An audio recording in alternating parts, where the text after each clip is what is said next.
2 3តោះ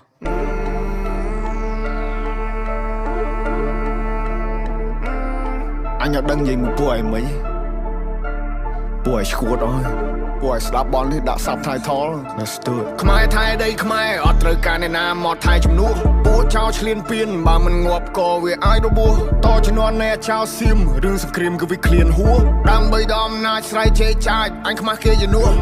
អញទៅបើអញវាយតឲ្យមួយថ្ងៃពួកអាចយ៉ាងไรអញទៅបើអញវាយនៅរស់អវិជ័យពួកប្រែដល់លើដីទុកអញអ្នកកែកាយអញទៅបើអញវាយសុទ្ធតែពួកថ្មិលបាញ់ចេញស៊ីវិលចរិតពួកថៃអញទៅបើអញវាយធ្វើបាបពួកអញណាធ្វើបាបដល់ចាចាជាសាពួកនេះលេងនឹងនេះបំពេញមានអំណាចលើទីហ៊ានពួកអននេះចេះតែមានលេងលខោឲ្យយើងមើលពួកអកក្រិចចាំអញប្លង់ឲ្យកិច្ចពួកអននេះលេងល្បិចសុទ្ធពួកអកពើគិតថាមានតែឯងសេចដុំមកសំញ៉ៃពួកនេះអ្នកកំ plai នៅអាស៊ីឲ្យគេមើលកូនខ្មែរយើងមូលមីចាប់ដៃសាមគ្គីដៃតពីដូនតាឈួតណាចង់រស់រើមកមួយសងដបនៅសសាសអត់មានអ្នកកងប់លើដីខ្មែរអត់មានអ្នកហែពួកអាបសោអញមានឈាមខ្មែរដូនតាអញថែដល់ទីបញ្ចប់ពួកនេះលប់ឡាយមានសាសនាដែរតែធ្វើដោយលប់